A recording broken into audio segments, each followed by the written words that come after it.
Alléluia. Si ce n'était pas Dieu, aujourd'hui nous serions morts. Je te le confirme, mon bien-aimé.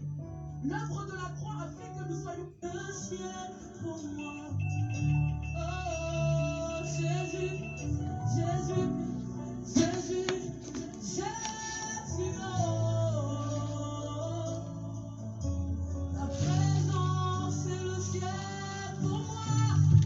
Oh, Jésus, Jésus, oh, Jésus, oh, Jésus. Ta présence est le ciel pour moi.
C'est ma saison.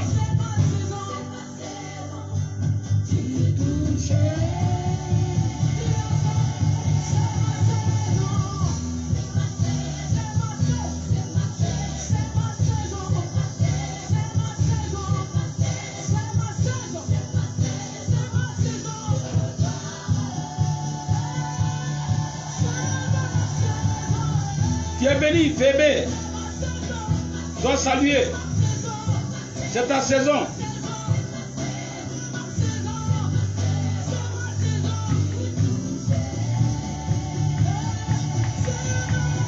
Sois béni, Phébé.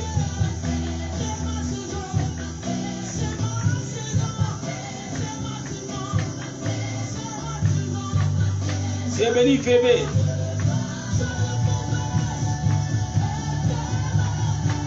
Sois salué, apôtre Christ Élysée. Que Dieu te bénisse.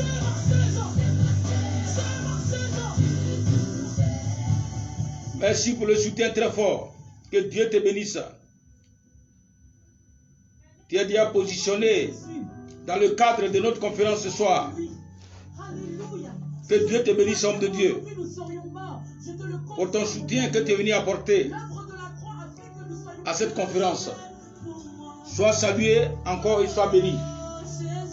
Je voudrais saluer aussi ma fille Phébé, qui a été la première à se connecter. Que Dieu salue cette attitude de conquérante. Que cette attitude fasse intervenir la puissance de Dieu dans tous les comportements de ta vie où tu as un besoin. Sois béni, sois salué. Sois salué. Que Dieu vous bénisse. Il est exactement 20h GMT. 20h est passé de 6 minutes maintenant. Donc nous allons commencer notre conférence qui est dénommée Lundi de grâce, qui a lieu tous les lundis à partir de 20h GMT. Donc elle a pour but de communiquer la grâce de Dieu. Là où l'ennemi nous fait mal, nous avons besoin de la grâce de Dieu. C'est pourquoi ce programme a été mis en route. Donc c'est pourquoi d'ores et déjà, je vais proclamer la grâce. Je vais proclamer déjà la grâce Avant de commencer ma prédication, je vais déjà proclamer la grâce dans ta vie ce soir. La grâce qui est rattachée à ce lundi, qu'on appelle le lundi de grâce. Que cette grâce te localise. Là où tu te trouves en ce moment, sois salué par cette grâce. Que cette grâce te localise. Je vais parler à quelqu'un ce soir qui est en proie à des difficultés de tout genre. Que cette grâce te localise. Je vais parler à une personne qui affronte une situation financière. Que la grâce qui est attachée à ce jour te saisisse et que la situation soit débloquée. Je vais aussi parler à quelqu'un qui est au bout du désespoir, qui ne croit plus. Que ce jour t'apporte la grâce afin que l'horizon se dégage et que ta lumière s'élève enfin et que ta gloire apparaisse.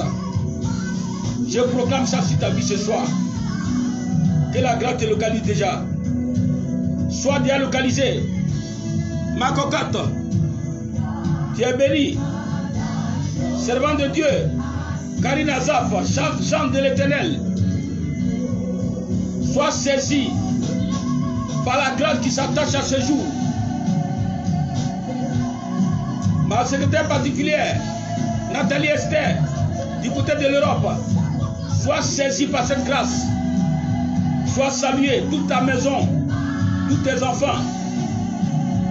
Ma soeur chérie, la servante de Dieu, Arlette Miracle, c'est ton jour. Arlette Miracle, sois saisi par la grâce qui est attachée à ce jour. Pour que ce qui a été boulonné dans ta vie soit déboulonné en ce jour. Je proclame ça dans ta vie. Sois béni ce soir, soyez salués. Soyez salués ce soir. Soyez salués ce soir. Soyez salués. Nous sommes là pour prêcher. En commentaire, vous prêchez. Moi, je vais donner le tempo. Chacun saisit la balle au vent. Et puis on prêche, on partage, on met le cœur. Soyez bénis, sois bénis. Esther Nathalie, que Dieu te bénisse. Tu es une amie intime de Jésus-Christ lui-même. Alors que les grâces qui s'attachent à ce lundi soient ton partage dans le nom puissant de Jésus-Christ. Que Dieu vous bénisse. Nous allons commencer. Donc, ce soir, nous sommes à la 4e édition de notre conférence dénommée Lundi de grâce. Dieu nous a fait grâce. Nous sommes à la 4e thèse. Ce n'est pas facile de donner les révélations, mais c'est Dieu par son esprit qui nous inspire. Donc nous lui rendons grâce véritablement pour tout ce qu'il fait dans nos vies. Que Dieu aussi, je lui dis merci aussi pour vos vies, pour vous qui vous êtes rendus disponibles pour cette conférence. Que Dieu vous bénisse abondamment. Soyez bénis, soyez tous salués. Naomi la grâce, sois saluée du côté de l'Europe. Sois béni, sois salué. Ma cocotte, sois béni. Du côté de Paris, sois béni. Au nom de Jésus-Christ, soyez tous salués. Donc, Dieu est un Dieu de prodiges. Dieu est un Dieu de miracles. Il a fait diverses grâces dans la vie de certaines personnes dans la Bible. Là-dessus, il n'y a pas de débat que Dieu est un Dieu de prodiges. Beaucoup d'histoires et de faits bibliques nous ont prouvé et démontré la puissance surnaturelle de notre Dieu, qui est un Dieu de miracles. Cependant, il y a une histoire ce soir qui a retenu particulièrement mon attention. C'est la sortie et la traversée de la mer Rouge des enfants de Dieu avec Moïse. C'est cette histoire qui a retenu mon attention dans le cadre de notre conférence. Nous savons tous que Dieu a fait miracle. Nous savons tous les prodiges que Dieu a opérés à la mer Rouge, depuis la sortie jusqu'à la mer Rouge, jusqu'à traverser la mer Rouge. Nous savons tous le miracle que Dieu a opéré. Mais en ce qui me concerne ce soir, je voudrais vous faire remarquer l'attitude que Moïse a inculquée à son peuple. Et que le peuple a adopté cette attitude, et cette attitude a suscité l'intervention miraculeuse de Dieu. Dieu n'a pas seulement fait miracle, mais avant qu'il ne fasse miracle, il y a eu une attitude. C'est à cette attitude qu'il a répondu.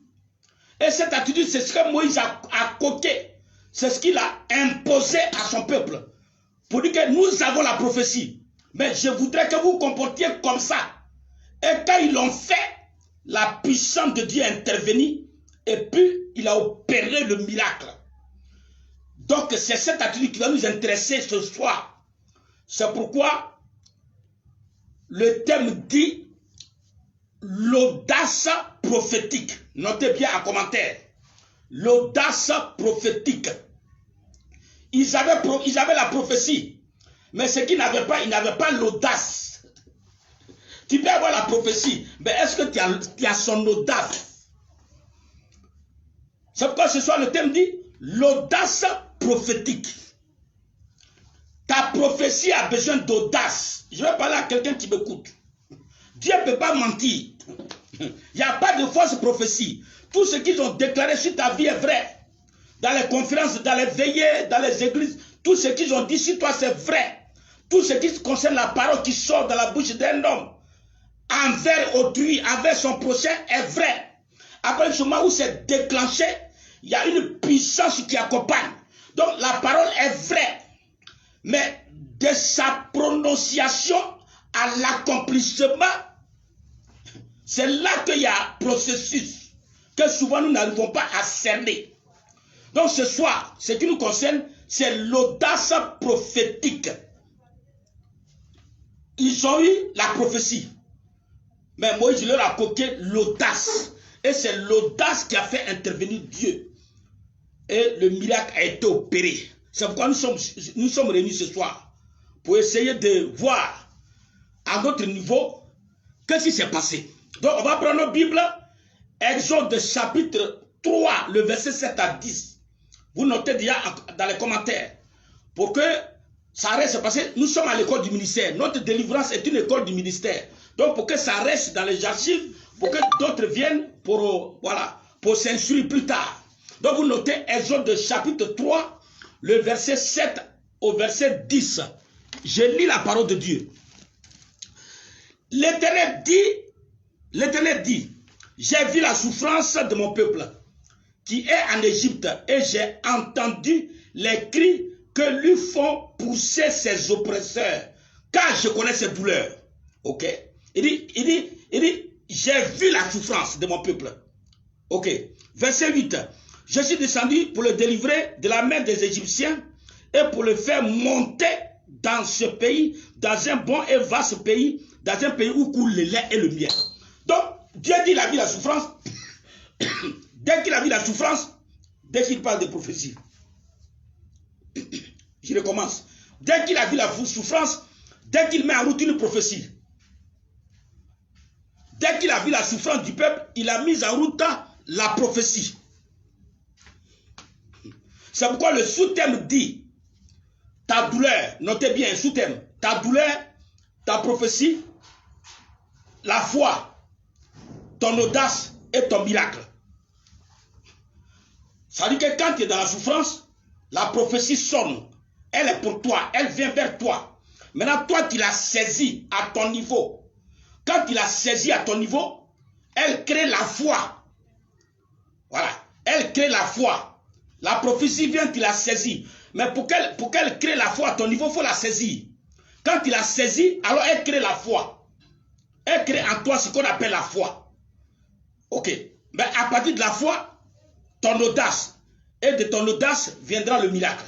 Donc, le sous-thème répond à cette croisade, à cette prédication, à notre moment de prière ce soir. Si tu as compris le thème et le sous-thème, tu as tout compris.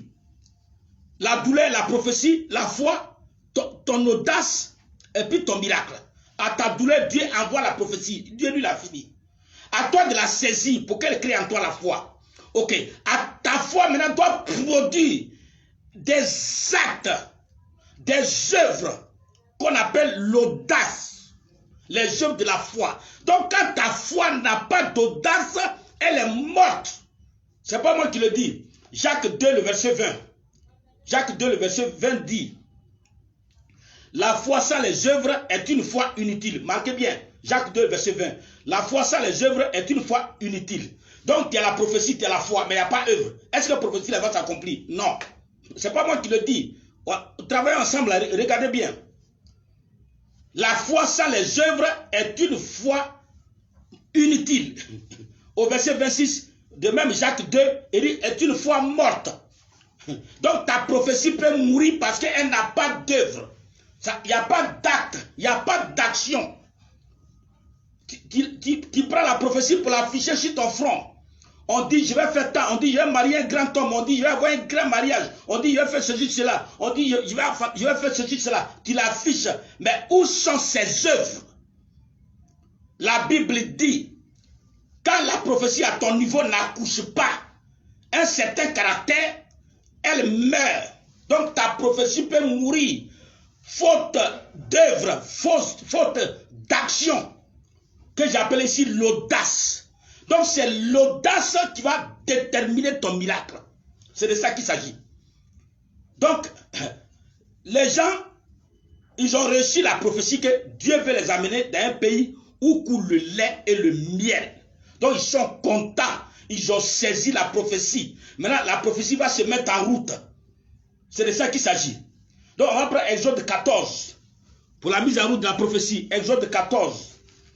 Notez bien Exode 14 à partir du verset Exode 14 à partir du verset 4. Verset 4 au 15. On va lire ça de manière squelettique. Exode 14, je lis. J'endurcirai le cœur de Pharaon. Il les poursuivra, mais Pharaon et toute son armée serviront à faire éclater ma gloire. Et les Égyptiens sauront que je suis l'Éternel. Et les enfants d'Israël firent ainsi. Verset 5. On annonça au roi d'Égypte que le peuple avait pris la fuite. Alors le cœur de Pharaon fut changé. Fut changé à l'égard du peuple. Il dit, qu'avons-nous fait en laissant aller Israël, dont nous n'aurons plus les services? Donc dès que la prophétie s'est mise en route, voilà une preuve qui vient devant eux. Dès qu'ils ont commencé à sortir de l'Égypte, voilà une preuve qui se met devant eux. Dans cette épreuve, l'ennemi dit, nous on ne va pas les laisser aller parce que s'ils s'en vont, qui va nous servir maintenant? Dans la prophétie, dans la même épreuve, Dieu dit, moi je vais faire éclater ma gloire. Je vais les laisser venir et puis de leur opposition, je ferai éclater ma gloire. Donc là, il faut remarquer que dans la prophétie, il y a deux volontés, dans l'épreuve, pardonnez-moi, dans une épreuve qui arrive à un enfant de Dieu, si la réalisation de ta prophétie, dans les épreuves qui t'arrivent, il y a deux volontés qui s'affrontent. Notez ça bien. Dans tout ce qui arrive à un enfant de Dieu comme épreuve, il y a deux volontés qui s'affrontent. Quand tu prends le verset 4 et le verset 5, tu vas comprendre. Là, ce qu'on appelle l'épreuve là, il faut que tu saches que dans l'épreuve, il y a deux volontés qui s'affrontent. Avant de chercher à lutter contre l'épreuve, il faut d'abord que tu saches qu'il y a deux volontés qui s'affrontent. Premièrement, la volonté de Dieu, qui est de faire éclater sa gloire. Deuxièmement, la volonté permissive de Dieu, premièrement, la volonté permissive de Dieu pour faire éclater sa gloire. Deuxièmement, la volonté du diable pour te maintenir en esclavage. Donc, d'une part, Dieu veut faire éclater sa gloire dans l'épreuve. De l'autre côté, Satan aussi, lui, il veut te maintenir dans l'état où tu étais. Voilà pourquoi il a dit, au verset 5, il dit, nous n'aurons plus leur service. Qu'avons-nous fait en les laissant aller? Donc, nous n'aurons plus les services. Donc, ils ne te laisseront pas aller. Donc, dans l'épreuve, Satan aussi, il veut se glorifier. Voilà. Il veut te maintenir là-bas où Dieu veut t'enlever, là. C'est là-bas qu'il veut te maintenir. Donc, pour que tu sortes de toute épreuve, faut que tu saches que dans l'épreuve, il y a deux volontés qui s'affrontent. La volonté permissive de Dieu, c'est-à-dire que Dieu permet pour faire éclater sa gloire. Ça, c'est le premier élément de l'épreuve. Et première volonté dans l'épreuve, la volonté permissive de Dieu pour faire éclater sa gloire. Écris ça. Ok? Deuxièmement, la volonté du diable pour te maintenir dans la servitude. La volonté du diable pour te maintenir dans la servitude. Lui veut te maintenir dans la servitude. C'est sa volonté qui est là. Pour te maintenir dans le don, c'est les deux volontés qui s'affrontent. C'est quand tu sais ça, c'est quand tu vas savoir ça, que tu sauras te défendre. Mais si tu ne sais pas, comment tu vas te défendre? Si tu ne sais pas, comment tu vas avoir la foi? Et pour réaliser ça, regarde ce que l'ennemi va faire. Regarde ce qui va leur arriver. On va prendre au verset 10 au verset 13. Exode 14. Pharaon approchait. Les enfants d'Israël levaient les yeux. Et voici, les Égyptiens étaient en marche derrière eux. Ils ont commencé à les poursuivre. Et les enfants eurent une grande frayeur et criaient à l'Éternel. Il dit à Moïse, n'y a-t-il pas des sépulcres en Égypte sans qu'il fît besoin de nous mener mourir au désert? Que nous as-tu fait en nous faisant sortir d'Égypte? Verset 12. N'est-ce pas là ce que nous te disions en Égypte? Laisse-nous servir les Égyptiens, car nous aimons mieux les servir, les Égyptiens, que de mourir au désert. Verset 13, Moïse répondit au peuple, ne craignez rien, restez en place et regardez la délivrance que l'Éternel va vous accorder en ce jour. Car les Égyptiens que vous voyez là, que vous voyez aujourd'hui, vous ne les verrez plus jamais. Amen. Donc chacun est en train de jouer son rôle. De l'autre côté, le diable est en train de tout mettre en œuvre pour te faire retourner là où tu es quitté. Dieu aussi, il t'exhorte pour dire que ça là, ça va quitter. Faut pas ça là va te décourager. C'est lui qui permet. Puisque c'est lui qui a donné la prophétie. Celui qui a donné la prophétie, c'est lui qui a permis l'épreuve. Donc, devant n'importe quelle épreuve, tu dois savoir une chose. Celui qui a permis l'épreuve, celui qui a permis l'épreuve, celui qui a donné la prophétie, c'est celui qui a permis l'épreuve. Donc, aucune épreuve ne peut t'emporter. Parce que dans l'épreuve, Dieu n'y part. Mais si tu te laisses faire ta situation, tu seras esclave du mal qui t'est arrivé toute ta vie. Parce que dans l'épreuve, Dieu a 50%, Satan a 50%. Donc si tu joues le jeu de Satan, lui il triomphe de ta situation et puis tu restes esclave. Mais tu dois refuser ça. Tu dois te mettre du côté de Dieu. Regardez ce qui est arrivé à Job. Satan a 50% et comment on appelle, Dieu a 50% dedans, dans la situation de Job. Mais Job s'est accroché à Dieu. Donc ce qui a fait que vers la fin de l'histoire, Satan était défait. Oh, Satan avait 50%, Dieu a 50% de chance. Amen. Donc dans l'épreuve là, faut pas donner raison au diable. Faut pas, l'adversité va te faire basculer du côté de Satan. Ce qui t'arrive là, tu peux surmonter ça en comptant sur Dieu qui a donné la prophétie. Tu ne resteras pas comme ça. Les ennemis ne pourront pas éternellement t'assujettir. Tu vas triompher de dire, regardez la délivrance que le Seigneur va faire en ce jour. Et dit, restez tranquille. Amen. On va lire le verset 14 et le verset 15. Verset 14, verset 15. Il dit ceci. Il dit, l'Éternel combattra pour vous, vous gardez le silence. Verset 15. L'Éternel dit à Moïse, pourquoi ces cris? Parle aux enfants d'Israël et qu'ils marchent. Toi lave la verge, étends ta main sur la mer et fais-la. Et les enfants d'Israël entreront au milieu à sec. Et moi je ferai endurcir le cœur des Égyptiens pour qu'ils entrent après eux. Et Pharaon et toute son armée, ses chars et ses cavaliers feront éclater ma gloire. Amen. Vous voyez? Donc Dieu, les a commencé à pleurer parce que il n'avait pas confiance ni en eux-mêmes ni en Dieu. Donc ils ont commencé à pleurer.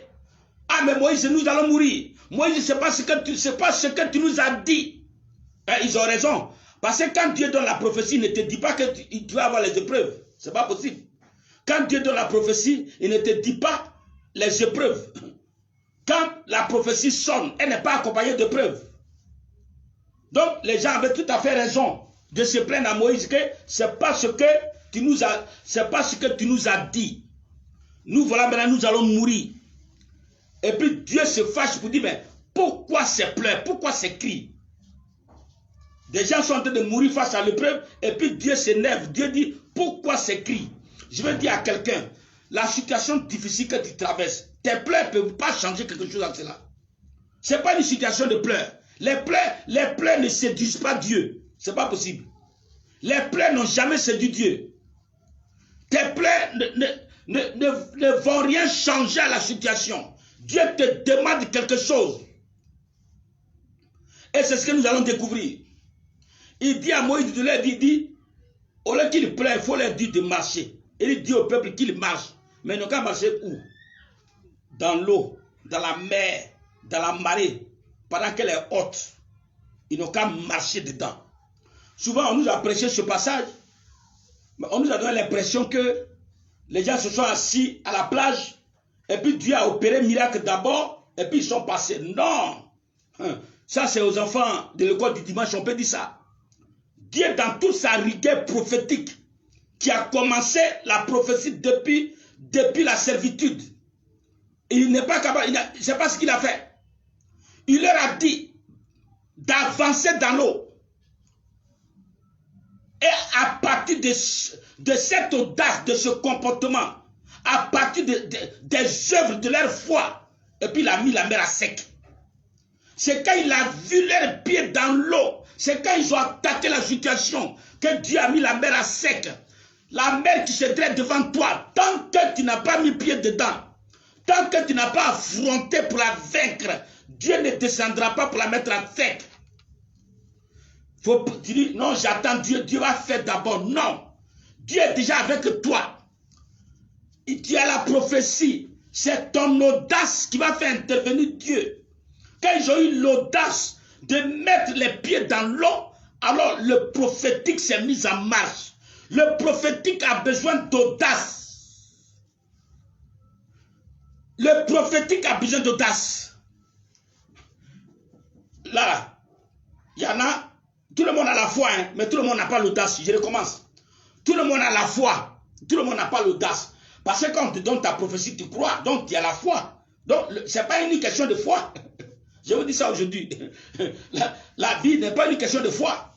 Mais c'est une question d'audace. Ça dit qu'à ta foi, il faut ajouter une attitude.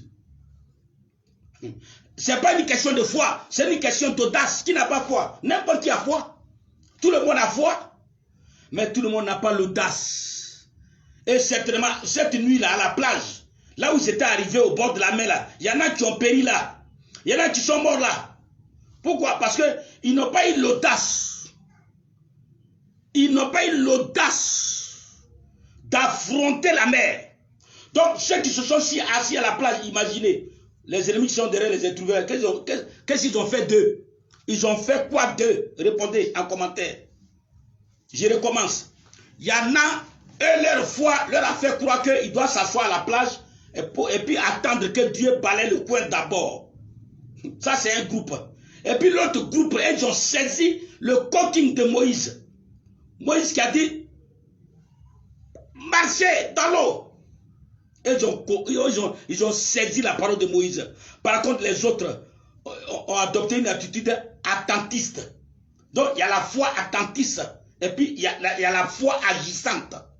Donc, ceux qui ont eu la foi attentiste, les Égyptiens les ont trouvés là pour les tuer, les égorger, les transpercer de flèches.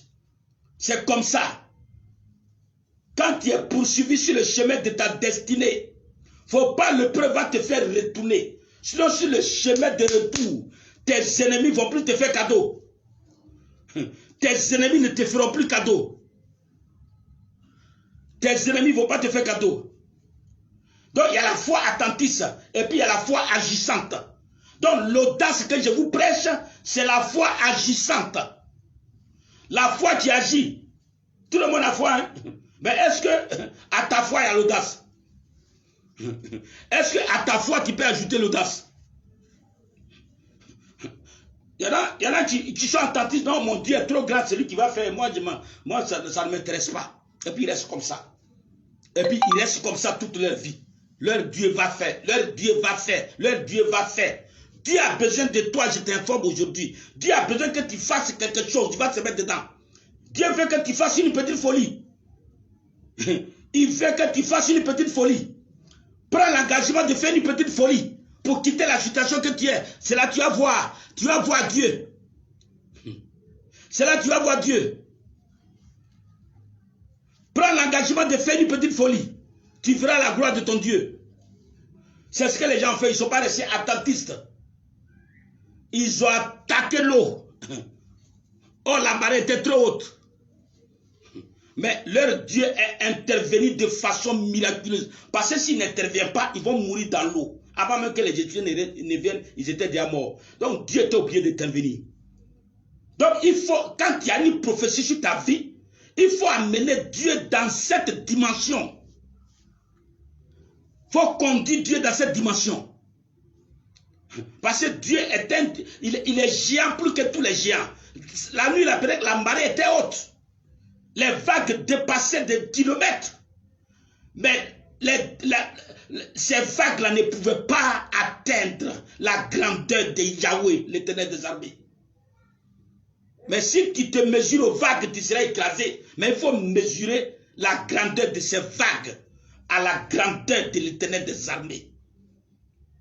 Et ton audace, comment appelle, va se manifester. Et tu verras la puissance de Dieu intervenir. C'est de ça qu'il s'agit. L'audace prophétique. C'est de ça qu'il s'agit. Donc, dans ta situation, lorsque Dieu te donne la prophétie, tu dois d'abord la saisir. Tu la saisis, elle te donne la foi. Cette foi maintenant, elle doit produire des œuvres. C'est les œuvres de cette foi qu'on appelle l'audace. C'est quand tu n'as pas ça que tu es mort. Quand tu n'as pas ça que ta prophétie meurt. C'est Jacques qui l'a dit avant moi. Jacques l'a dit avant moi. Jacques 2, verset 20. Jacques 2, verset 26 aussi. La foi, ça, les œuvres est une foi morte. Donc, ce n'est pas une question de foi. C'est une question de réaction. C'est une question d'attitude. Qu'engendre notre foi, c'est quelle attitude qu'engendre ta foi. Au nom de ta foi, tu te comportes comment? Dans les affaires, tu te comportes comment? Dans la vie maritale, tu te comportes comment? Dans ta destinée, tu te comportes comment? Au nom de ta prophétie. Tu attends? Non, ils ont dit, il faut que ça arrive, ça doit arriver. Il faut que ça arrive. Amen. Donc, quand tu as saisi ta prophétie, elle crée ta foi. Et la foi, à son tour, produit les actes. Il faut que ta foi produise des œuvres. C'est ça qu'on appelle l'audace. C'est ça qu'on appelle la foi agissance. Mais il y en a qui ont la foi attentiste. Ils attendent avec leur foi. Sois délivré ce soir. Sois délivré de l'esprit faiblard. Sois délivré de la nonchalance. Sois délivré de la paresse. Sois délivré de la peur. Sois délivré du manque de courage. Sois délivré. Et qu'à partir d'aujourd'hui, à partir de ce que Dieu a dit sur toi, commence à sortir de toi. Commence à devenir extraordinaire. Commence à sortir. Si tu crois en Dieu, commence dans le domaine où tu veux qu'il intervienne. Commence à te manifester d'abord. Comment Dieu a te manifester? Manifeste-toi déjà d'abord. Manifeste-toi déjà d'abord. Manifeste-toi, tu vas voir. Quand tu vas commencer à manifester, quand tu vas commencer à manifester ta foi, tu verras ce qui va se passer. Tu verras ce qui va se passer. Alléluia. On va considérer l'audace prophétique de Bartimée. Voilà un homme qui a manifesté l'audace prophétique. On va voir maintenant les illustrations bibliques. Et puis vous allez bien comprendre. On va prendre Bartimée. Marc 10, verset 46. Marc 10, 46. Marc 10, 46. Bartimée. Marc 10, 46, je lis. Ils arrivaient à Jéricho. Et lorsque Jésus sortit avec ses disciples et une assez grande foule, le fils de Timée, Bartimée, mendiant aveugle, était assis au bord du chemin. Il entendit que c'était Jésus de Nazareth. Il se mit à crier.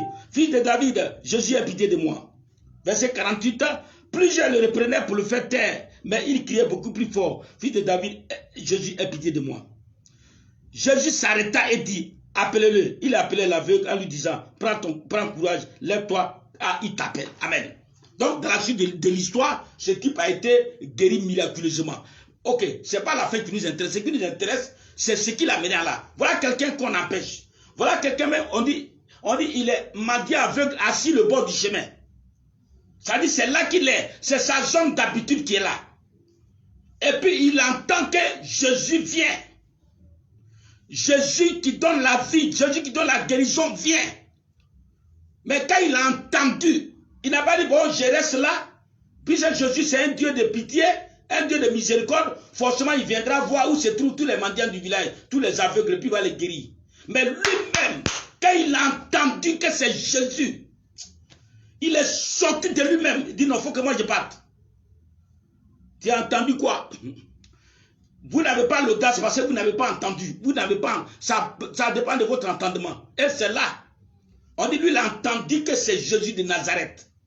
Donc, le fait qu'il ait entendu là, ça suscitait, ça boostait, comment on appelle, l'audace qui est en lui. Vous n'avez pas d'audace parce que vous n'avez pas entendu. Ou alors, c'est pas Jésus, vous avez entendu. Voilà le problème. Les gens ont dit entendre beaucoup de choses. Mais est-ce que c'est Jésus qu'ils ont entendu? Est-ce que c'est de Jésus qu'ils ont entendu parler? Est-ce que c'est de Jésus qu'ils ont entendu parler? Mais si tu as entendu parler de Jésus, puis tu es allé à son encontre comme Bartimée, mais quelque chose se passera. Mais je ne suis pas sûr que c'est Jésus que vous entendez chaque jour. Ça, je ne suis pas sûr. Lui l'a entendu. Et il a manifesté l'audace que je m'avais, il va me guérir. Et puis ils l'ont retenu. Ils l'ont empêché. Je veux dire à quelqu'un, même l'opposition de tes adversaires ne peut rien face à ton audace. L'audace parle plus fort que l'opposition de tes pires ennemis, de tes frères ennemis, de tes sœurs ennemis, de tes parents ennemis. Leur opposition ne peut rien devant ton audace prophétique. Ça dit que tu as une prophétie. L'audace que tu as manifestée dessus là, même le cas de des milliers, ils ne pourront rien contre toi. Parce qu'à ton audace est rattachée une prophétie. C'est ce que Bartimée a entendu. Ils l'ont retenu, on dit, il criait beaucoup plus fort. Verset 42, et Jésus s'arrêta. Ça dit que Jésus s'est arrêté. Jésus l'avait déjà dépassé, hein? Et puis Jésus s'est arrêté. Vous voyez l'audace? L'audace prophétique. Ça peut même faire venir le temps. Il n'y a pas dit que mon temps est passé. Avec l'audace, ton temps n'est pas passé. La prophétie ne connaît pas le temps. Si les ossements desséchés ont reçu la vie, la prophétie, son accomplissement ne connaît pas le temps. Ça peut te dépasser en termes d'âge. Tu peux croire que c'est foutu, mais ce n'est pas foutu. Parce que ce n'est pas toi qui as donné la prophétie. Bartimée était dépassé. Certainement tu es dépassé. Tu te crois dépassé par les âges, par les mois, par les années. Tu te crois dépassé. Mais ne sois pas découragé. Parce que c'est à toi que je prêche ce soir. Le Dieu de Bartimée, Bartimée qui a manifesté l'audace, il a fait revenir Jésus en arrière. Ton audace peut ramener le temps passé, prophétiquement. Sois seulement audacieux. Tu vas dire non, il y a 60 ans c'est foutu pour moi, il y a 65 ans c'est foutu. Qui t'a dit ça? En un seul jour, Jésus s'est arrêté, Bartimée, toute sa vie il a passé au bord. Toute sa vie il a passé au bord. Mais en une seule soirée, en une seule matinée, il a fait stopper Jésus à son niveau. C'est ton audace qui peut changer les choses. Parce qu'il a vu que son temps est passé. Donc il n'est plus en temps normal. Donc il ne doit pas adopter un comportement normal. Il a besoin d'extraordinaire dans sa vie parce que son temps est passé. Quand ton temps est passé, c'est l'extraordinaire qu'il te faut maintenant dans ta vie. Parce que ton temps est passé. En temps normal, l'état civil t'a disqualifié. Ton âge est passé, ton temps est passé, ta génération dans tel domaine n'espère plus. Mais toi seulement, la bonne nouvelle est que toi, tu as une prophétie sur toi. Elle a besoin de seulement ton audace. Rien n'est encore foutu pour toi. Dis à ton ennemi qui se moque de toi que rien n'est encore foutu. Dieu a besoin seulement de ton audace prophétique pour faire quelque chose. Comme Bartimée, qui a fait arrêter Jésus sur son sort. Il a fait arrêter Jésus lui-même, il l'a fait arrêter. Il dit arrête-toi ici. Donc l'audace peut rattraper le temps. C'est seul l'audace qui peut rattraper le temps. Quand tu as tenté ça, le temps est passé. Imaginez, bon, mes chers amis, imaginez sur l'instant, on dit Jésus est déjà passé, et puis Bartimée se taisait. Je vous pose la question. Je vous pose la question, répondez en commentaire. Imaginez sur l'instant, Jésus est déjà passé, le convoi de Jésus est passé. Ça l'a dépassé à son niveau. Et puis il avait les bras croisés, et puis il se taisait. Est-ce que Jésus allait revenir? Est-ce que Jésus allait revenir? Non. Ça veut dire quoi? Quand ça t'a dépassé, tu n'as plus le droit d'être attentiste. Tu n'as plus le droit d'être attentiste. Ça t'a déjà dépassé. Attaque le front maintenant. Tu dois manifester l'audace. Tu n'avais pas ça. Donc où ça passe, où ça casse. C'est ce que Bartimée a dit. Et ça a obligé Jésus à s'arrêter à son sort. S'arrêter à son niveau. L'audace est plus fort que la malédiction de Timée. On dit fils de Timée. Mais son audace a fait taire la malédiction familiale. Je t'annonce ce soir que le seul remède contre la malédiction qui règne sur la maison de ta mère, c'est ton audace. Parce que la malédiction a un comportement. La malédiction a un comportement. La malédiction te dicte un comportement attentiste. La malédiction, au-delà du simple sort que la malédiction est, mais la malédiction dicte un comportement.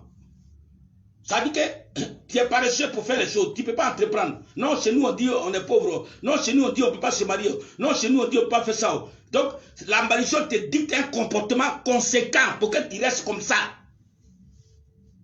Mais toi qui as entendu mon message ce soir, comme Bartimée a entendu Jésus-Christ, toi qui as entendu la voix de Jésus-Christ, pas ma voix, moi je ne suis rien, je suis qu'un pauvre pécheur.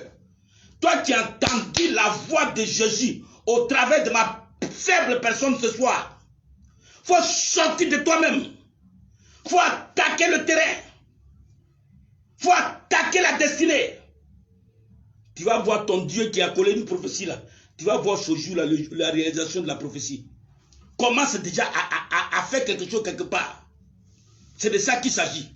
L'audace prophétique. Ne laisse pas croiser les bras pour dire que mon tour va arriver. Tu es déjà dépassé. Il te reste l'audace prophétique pour ramener ce qui t'a dépassé. C'est possible. C'est possible. Si Bartimée l'a fait, tu peux le faire. C'est possible. C'est possible. Nous sommes dans un temps dépassé. Je vais vous lire quelque chose qui va aussi prendre. Ésaïe chapitre 4 verset 1. Notez ça. Ésaïe 4 verset 1. Notez ça. Ésaïe 4 verset 1. Il dit, et cette femme saisiront en ce jour. Ésaïe 4 verset 1. Notez bien. Et cette femme séjourneront en ce jour un seul homme et diront, nous mangeons notre pain et nous vêtirons, nous mangerons notre pain et nous nous vêtirons. Nous nous vêtirons de nos habits. Fais-nous seulement porter ton nom. Enlève notre propre. Ça dit que ça c'est une prophétie de ces temps difficiles où la concurrence dans certains domaines de la vie publique, la concurrence sera déculpée, sera vraiment très forte dans tel domaine. Mais le domaine ici qu'ils ont pris un exemple que la prophétie a lancé, c'est dans le domaine marital. Il dit cette femme va aller lutter un seul mari pour dire qu'on veut porter ton nom. C'est pas parce que les 7 vont se marier à un homme, non. Mais ça dit qu'il y a une place disponible, et puis elles sont 7. Mais il y a une place qui est disponible. Donc là, ça engage l'audace. Ça dit que nous sommes au temps de cette prophétie. Ce n'est pas pour toi seul. Ça dit qu'il n'y a pas pour toi qui va venir Dieu fait grâce. Mais quand ça t'a dépassé là, toi maintenant, tu dois te mettre à la brèche. C'est pourquoi Matthieu 11, verset 12 dit, depuis le temps de Jean-Baptiste, jusqu'à aujourd'hui, le royaume des cieux est forcé, ce sont les violents. Donc toi qui as une prophétie, tu sais que Dieu va faire là. Commence à manifester la violence. Touche à n'importe quoi, tu vas le réaliser. Il y a longtemps qu'il y a veillé dans les églises, tu as veillé. Les pasteurs ont prié, ils ont dit des choses. Tout ce qu'ils ont dit, ce n'est pas faux. Mais c'est toi qui rends ça faux. Tout ce que les pasteurs ont dit sur toi, ce n'est pas faux. Mais c'est toi qui rends ça faux. Parce que tu as une attitude attentiste. Il faut commencer à frapper la baraque. Tu n'es pas en temps normal. Il faut faire comme Batimée. Tu n'es pas en temps normal. On dit 7 femmes vont avoir une place. Il y a une place. Donc, concurrence 7 pour une place. Donc, toi que le temps de mariage est en train de dépasser dans la concurrence, commence à être audacieuse. Si tu ne salues pas, commence à saluer. Rends-toi belle et puis salue. Ça te fait quoi si tu salues un homme? Peut-être qu'il est libre, tu ne sais pas. Mais quand il voit ta mine serrée, lui aussi, bon, il a peur, il dit, elle est dangereuse, peut-être que, bon, voilà. Donc, commence à te comporter dans la vision de ton besoin. Commence à compter sur Dieu pour essayer de revendiquer certaines choses autrement. Ne sois pas attentif, mon tout va arriver. Quel tout va arriver? Quel tout? Ça t'a dépassé. Dieu fait grâce à qui il veut. On dit fait grâce à qui il veut, donc il peut ne pas te faire grâce. Voilà. On dit il fait grâce à qui il veut. On n'a pas dit à tout le monde, dit à qui il veut. Donc il peut ne pas te faire grâce. Ainsi il ne devait pas te faire grâce. Donc toi, mets-toi dans le vent. Mets-toi dans le vent prophétique. Alléluia. On va prendre Marc 5, le verset 25. Le témoignage de la femme qui perdait le sang. Marc 10 et Marc 5, le verset 25. Le témoin de la femme qui perdait le sang. La femme qui perdait le sang pendant 12 ans. Voilà, Marc 5, le verset 25. Voilà, puis je lis. Or, il y avait une femme atteinte d'une perte de sang depuis 12 ans. Elle avait beaucoup souffert entre les mains de plusieurs médecins. Elle avait dépensé tout ce qu'elle possédait et elle n'avait éprouvé aucun soulagement. Mais son mal était allé plutôt en empirant. Elle a entendu parler de Jésus, toujours entendu parler de Jésus. Elle a entendu parler de Jésus, elle vient dans la foule, par derrière, et toucha son vêtement. Car elle disait, si je puis seulement toucher ses vêtements, je serai guérie. Au même instant, la perte de sang s'arrêta et elle sentit dans son corps qu'elle était guérie de son mal. Jésus connut aussitôt en lui-même qu'une force était sortie de lui. Aïe! Qui a pu faire sortir une force du Seigneur? C'est possible, c'est l'audace qui peut faire ça. On dit, vous voyez, quelqu'un qui n'a plus d'espoir, elle est passée partout. Donc, pour elle n'est plus dedans. Hein? Si ce n'est pas une force qui va sortir du Seigneur. Mais pour que cette force sorte, elle allait par force toucher un côté des vêtements de Jésus. Je dis bien, pour qu'une force sorte de Jésus-Christ, il a fallu qu'elle parte toucher, avec force un côté des habits de Christ. C'est ce qu'on appelle l'audace. Personne ne lui a dit que, bon, madame, quand tu veux être guéri là, il est écrit qu'il faut toucher, ils ont écrit qu'il faut toucher, comment on appelle, l'habit de Jésus là, tu écris. C'est pas écrit, c'est cette femme là qui a écrit ce verset. C'est elle qui a inventé, dans son audace, c'est elle qui a inventé ça, puis c'est devenu un verset. Dans son audace, parce qu'elle a une prophétie, mais elle marchait encore ailleurs. Donc elle tarde à s'accomplir.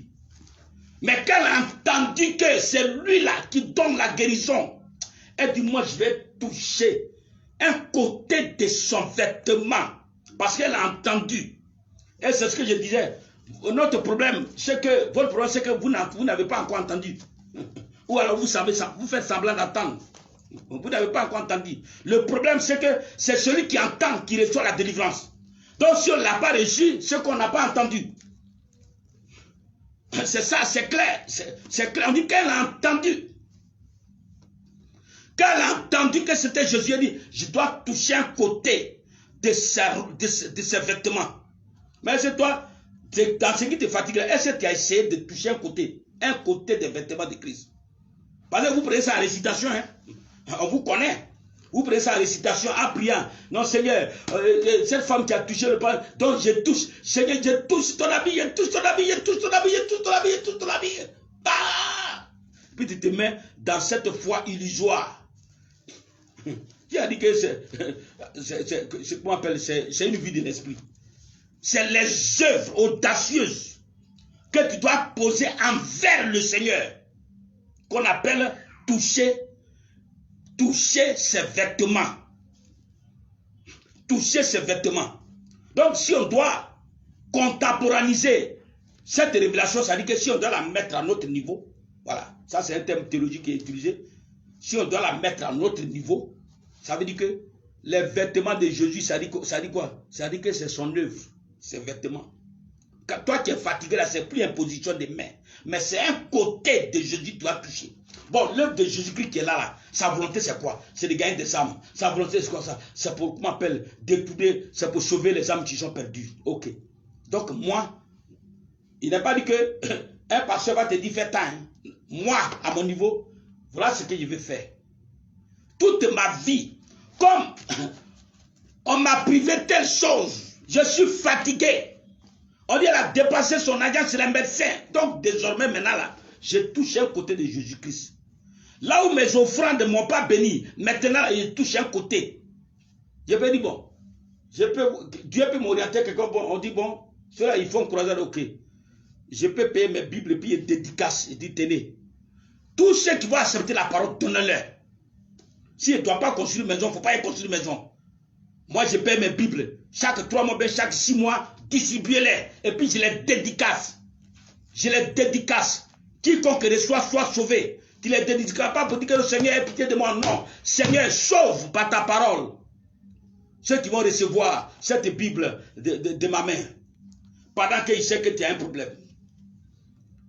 Donc, tu as mis ta force au service de Jésus-Christ. Toi, ta force là. L'argent, c'est la sueur de ton front. Hein. C'est ça que tu as mis dans ta force. Donc, évidemment, on dit une force sortie de Jésus. Donc, force contre force, une force. Est-ce que toi, tu peux faire sortir une force du Seigneur? Est-ce que tu peux faire sortir une force? Je ne dis pas que tu n'as jamais fait des offrandes. Je ne dis pas que tu n'as jamais fait des actes de libéralité. Mais je suis en train de te prêcher autre chose. Une autre dimension. Est-ce que tu peux toucher un côté de sa robe? Je mets quiconque au défi pour me contrarier que ce que je te dit, je rapporte. Mais le côté de la robe, c'est quoi? À ton avis, c'est quoi? Tu n'es pas allé toucher, non, j'ai touché. Ta robe, c'est où? Toi, tu connais ta robe. Quand tu vas lire Matthieu, comment appelle? Matthieu 25. Matthieu 25, jusqu'au verset 32, quand tu vas lire le vrai jeûne, Ésaïe 48, le vrai jeûne, tu vas comprendre ce qu'on appelle le vêtement du Seigneur. La Bible s'explique par la Bible elle-même. Quand tu vas lire Matthieu 25, tu vas comprendre. Quand tu vas lire aussi le vrai jeûne, dans Ésaïe 48, le vrai jeûne, tu vas comprendre. Qu'est-ce que c'est ce vêtement-là? C'était quoi? C'est les clés comme ça. Il y a une dame, 53 ans, qui a fait enfant. Oh, elle est née stérile, elle ne doit pas faire enfant. Aucun pasteur ne lui a dit, sa soeur qui est sage-femme à l'hôpital, elle lui a dit, bon, en tout cas, les jeunes filles qui viennent accoucher là, qui n'ont pas de mari, ceux qui sont désœuvrés, qui sont enceintés là, en tout cas, si elles accouchent, au lieu qu'on bloque leur carnet, moi je paye pour eux. Et puis sa soeur qui est sage-femme faisait ça. Jusqu'à ce que nous on parte en évangélisation, puis elle a pris le fond là, elle a mis à notre disposition. Donc quand les gens accouchent, quand le kit est 12 000, on paye les 12 000, et puis on accompagne la soeur, on lui donne l'évangile, on paye savon, et puis on vient avec elle. 53 ans, elle a fait jumelle, Zénab. Elle a fait jumelle dans sa 53e année. Voilà ces deux enfants qu'elle a eu. Voilà l'histoire de ces deux enfants. C'est pas un pasteur qui lui a dit non, ma fille, C'est ça là tu dois faire pour que tu donnes. Non, elle dit, si je peux faire ça, ça peut vous aider que je donne les détails. C'est un culte de solutions. Je ne suis pas un prophète rêveur. Je te donne les clés, si tu veux, prends-les. Ne les prends pas. C'est ton affaire. La parole de Dieu ne va pas cesser d'être vraie à cause de toi. La parole de Dieu n'est pas prêchée pour aménager ton, ta susceptibilité. Ta susceptibilité. Pour aménager ta susceptibilité. Ça dit que, est-ce que tu es d'accord, mais tu n'es pas d'accord? Non. La parole de Dieu doit se prêcher. On dit à tous ceux qui l'ont reçu, elle donne le pouvoir. Donc, tu es libre de ne pas la recevoir. Mais c'est les clés. Parce que quand un orateur prêche, il faut que tu retiennes une clé. Ce qu'il a dit là, quelle est la clé? Tu quittes à une conférence, il faut que tu aies une clé. Qu'est-ce que j'ai pris à sa conférence? C'est tout. Sinon, on ne va pas être là. Sinon, on ne va pas être là. Je ne suis pas venu pour prophétiser la bénédiction comme ça. Je l'ai prophétisé, mais la clé. L'audace, j'explique ça dans toute sa forme. Dans toute sa forme. Tu peux le faire, c'est possible. C'est possible. C'est possible. Il y a un monsieur, un diplômé, je ne peux pas dire son nom, mais il est dans une grande boîte ici. Monsieur Lesseï Mathias, Abri 2000, simple agent. Il a commencé comme ça à être son diplôme, tout le monde était devant lui. Et puis il était maltraité. Il a payé 500 Bibles en 2006, qui m'a remis. 500 Bibles, Lesseï Mathias. Et puis il a dédicacé ça. Écrit, et puis il a dédicacé. Il dit non, c'est pas normal que lui, sa situation soit comme ça. Donc lui, il faut que les âmes soient sauvées. Pourquoi au moins il se sent utile? C'est ce qu'il a écrit dans la Bible. Il faut que les âmes, 500 Bibles. Dans l'argent, on lui a donné pour se loger là. 500 Bibles que M. Lesseï Mathias a payé. Il est actuellement le directeur financier Abri 2000, qui avait commencé comme un manœuvre quelconque. Il est directeur financier Abri 2000. Abri 2000 à Cocody, pas Gourmand, Cocody Vallon. Personne ne lui a prêché. Il dit, moi là, j'ai 500 Bibles. Pourquoi on donne ça aux gens? C'est ça le côté de la robe de Jésus. Mais ce n'est pas son domaine. Dieu peut t'inspirer plusieurs domaines. Plusieurs domaines. Moi, je fais faire ça. Moi, j'interviens comme ça. À un certain niveau, arrêtez les prières hypocrites. Il faut passer aux actes. Quand le temps est en train de passer, passe aux actes. Passe aux actes. Il faut te fâcher comme cette femme. Elle dit, j'ai dépensé mon argent partout. Mais cette fois-ci, si je peux seulement saisir ces vêtements, et c'est le secret des vêtements qu'il te donne. Donc après cette conférence, si tu veux en savoir dessus, là, je peux t'approfondir la révélation sur ça. Il ne dit pas que je vais te dire ce que tu vas faire, non. Mais sur ça, si tu as des questions sur ça, sur toucher le côté de vêtements, ça veut dire que si tu veux des preuves bibliques, des passages bibliques pour encore te renforcer, tout est là. Je t'ai parlé du vrai jeûne, tu le lis. Je t'ai parlé de Matthieu 25, tu le lis. Tu vas comprendre ce qu'était réellement le vêtement. Sinon, ce n'est pas dans ta prière pour dire, oh Seigneur, je sais tes vêtements. Elle est sur l'onction, elle pied ton pied. Quel vêtement? Quel vêtement? Vous voyez que la délivrance, c'est les trans seulement. Le Dieu de l'Afrique, c'est le Dieu des trans. Mais votre continent tombe à trans, et puis vous avez gagné quoi jusque-là?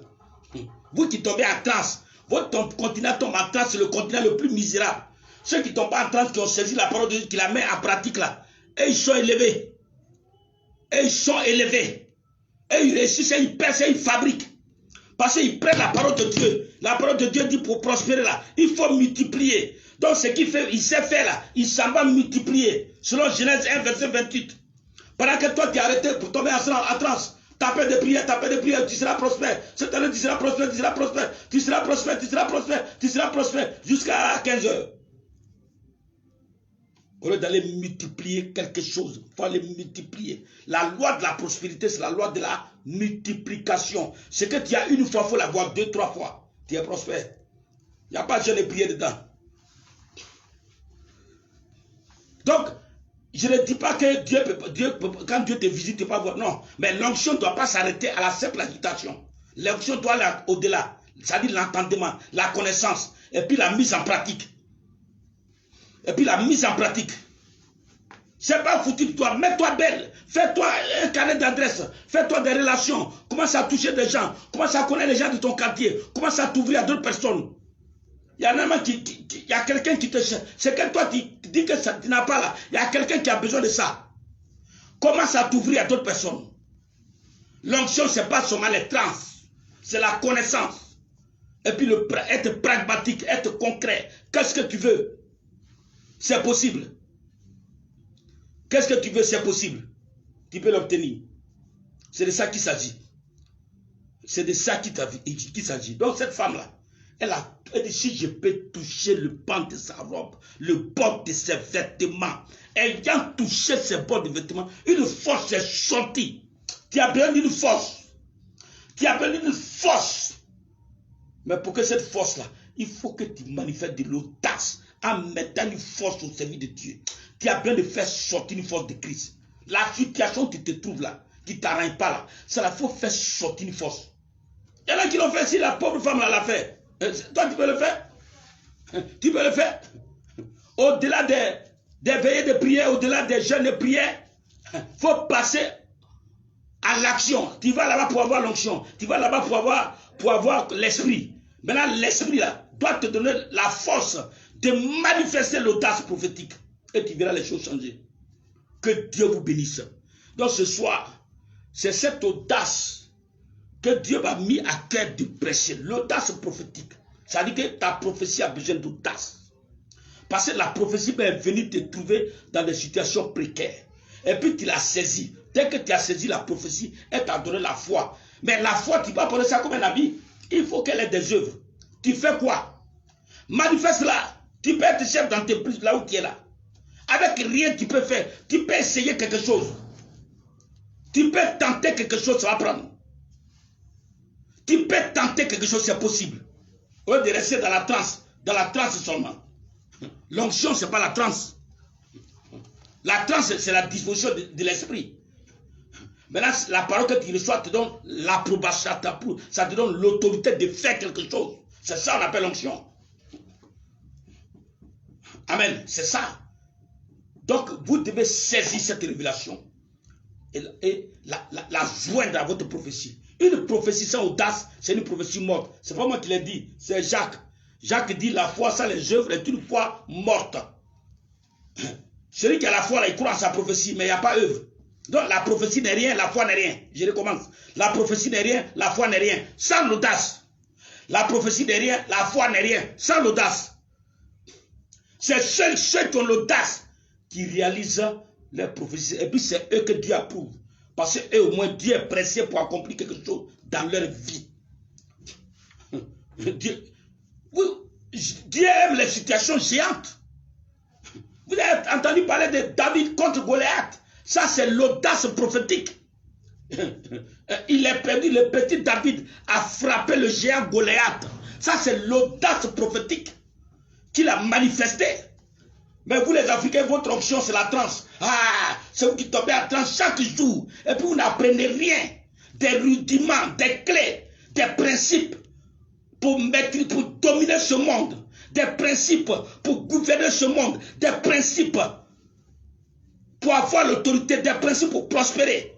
Un pays où on chante, l'onction où on chante, comment on appelle la grâce de Dieu chaque jour, le cacao jusque là, depuis le temps de nos grands-parents, c'est même faible, on met au soleil. Et puis celui qui prend ça, lui, ça va avec, lui, il regarde, et puis lui met son onction en jeu pour transformer, et puis lui vient te gouverner. Ça veut dire quoi? Ce n'est pas celui qui produit quelque chose, mais c'est celui qui transforme. Celui qui produit, c'est un traître de la nature. Parce que ce que Dieu a donné là, c'est ça lui veut consommer.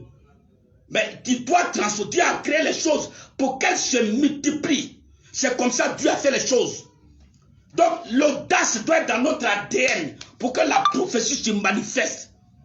Ça te coûte quoi? Tu sais que ton âge a été passé. Il y a un joli garçon qui est là, qui a même âge dans le même service. Ça te coûte quoi de faire habiter avec lui?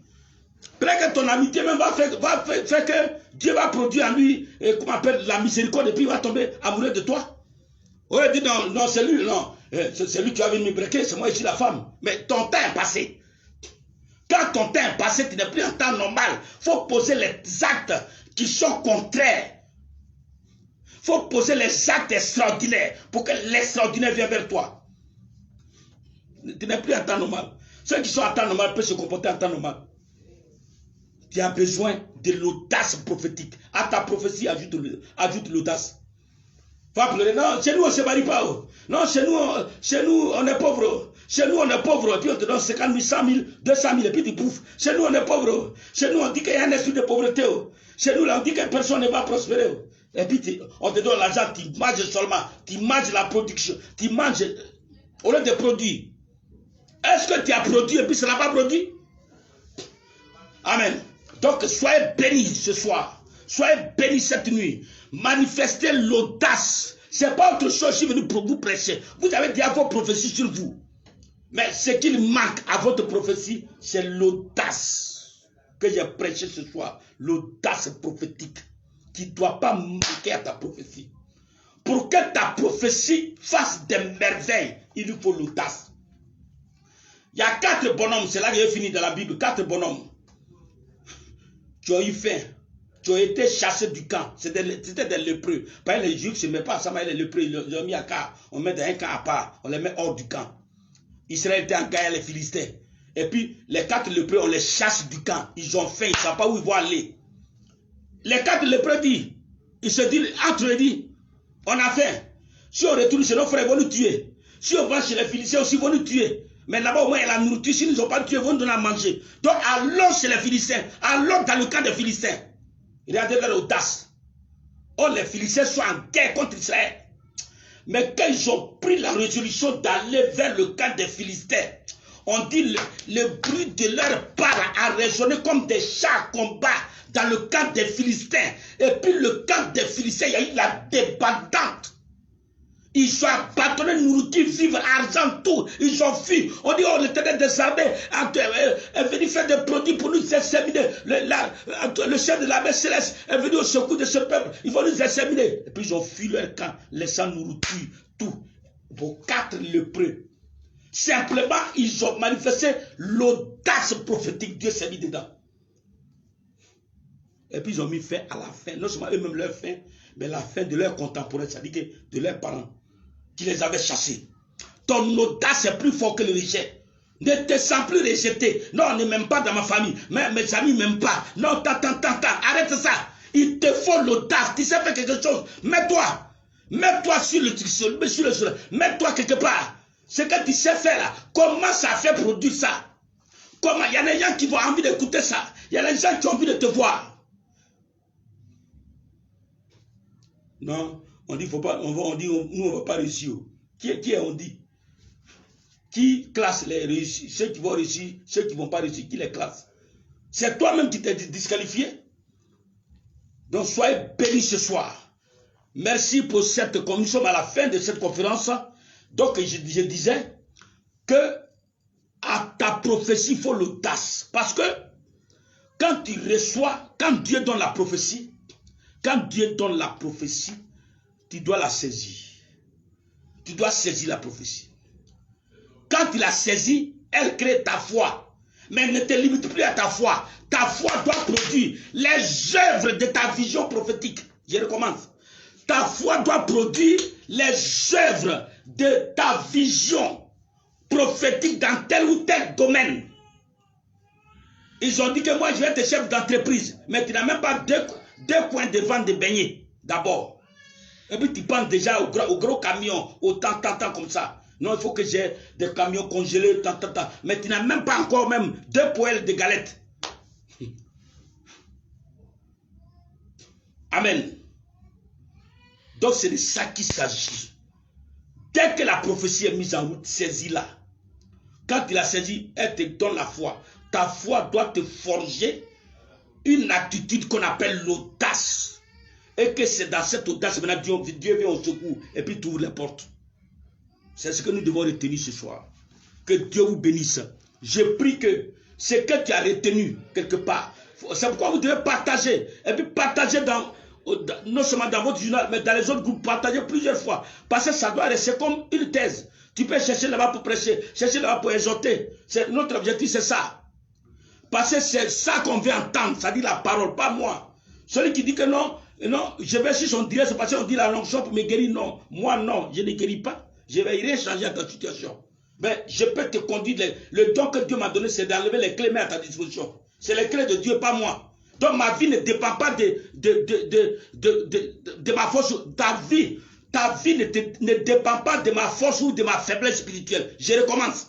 Ton évolution, ta percée, ta destinée ne dépend ni de ma faiblesse, ni de ma force spirituelle. Mais elle dépend plutôt de ce que tu entends. Et ce que tu entends vient de la parole de Dieu. C'est de ça qu'il s'agit. C'est pour ça que je fais sortir pour mettre à ta disposition. Moi, je ne suis rien. Si j'étais puissant, moi, je ne vais pas être là où je suis là, puis je te fais le direct. Mais celui qui est puissant, ce qui est puissant, c'est ce qu'il fait sortir pour vous et moi, en même temps ensemble, pour qu'on les saisisse ensemble. En même temps que je te prêche, je me prêche à moi-même aussi. Parce que c'est à moi Dieu parle d'abord avant de te parler, avant que je ne vienne sur la plateforme. Que Dieu vous bénisse ce soir. Merci pour cette 4e édition. Prions le Seigneur que Dieu nous donne encore des révélations pour la 5e édition des lundis de grâce. Pour le lundi prochain, le lundi 8, que Dieu nous donne encore une autre révélation pour que véritablement nous venons ensemble prêcher. Écrivez beaucoup de commentaires et partagez. Ça aide d'autres personnes à prier, à enlever dedans, à s'approprier les choses. Et véritablement, ça participe à votre, à votre service. C'est comme vous servez aussi Dieu. Et quand tu sers Dieu aussi, c'est aussi de l'audace. Donc vous multipliez, vous partagez, vous commentez. C'est votre manière de travailler. Que Dieu vous bénisse. Soyez bénis abondamment. Que cette semaine soit une semaine de percée, une semaine d'audace. Il y a quelque chose que tu ne devais pas faire. Commence déjà à toucher à ça. Il y a quelque chose dont tu doutais que ça, là, je ne sais pas comment faire. Commence déjà, à partir de ma prédication, commence déjà à toucher ça. Ce que tu n'arrivais pas à faire, ce que tu doutais de toi, commence déjà à toucher. À partir de cette semaine. Ne dis pas non, non, tu as déjà la prophétie, tu as déjà l'onction. Donc, commence déjà à manifester l'audace. Tu vas voir les résultats. Toi, tu verras les résultats. Ne tiens pas compte des moyens, des grands ou des petits moyens que tu as, ou bien que tu n'as pas. Compte sur Dieu, puis avance. Avance, il va mettre à sec. La mer rouge financière sera mise à sec et tu vas traverser au nom puissant de Jésus-Christ. Que Dieu vous bénisse abondamment. Que Dieu véritablement vous fasse grâce dans vos vies, dans vos travaux, dans vos activités, dans votre vie matrimoniale. Que le Seigneur véritablement mette sa main, que vous soyez boostés par le Saint-Esprit pour que vous deveniez des gens extraordinaires qui vont commencer à manifester l'audace. Que Dieu vous bénisse abondamment. Au nom puissant de Jésus-Christ, et à prier. Amen. Dieu est tout puissant. Reçois ça. Dieu est tout puissant pour toi ce soir. Soyez bénis. Soyez bénis pour votre participation. Soyez bénis. Soyez bénis. Que Dieu vous bénisse abondamment. Bonne nuit, excellente semaine. Semaine de miracles, d'abondance, au nom puissant de Jésus-Christ. Sois béni. Sois béni, Marie-Jeanne. Que Dieu te bénisse. Benjamin, sois béni. Que Dieu te bénisse abondamment. C'est pour toi que j'ai prêché. Va comme. Ne te limite pas. Même à rien, va. Faut changer de cap. Change de cap. Tu verras ce qui va se passer. Soyez bénis.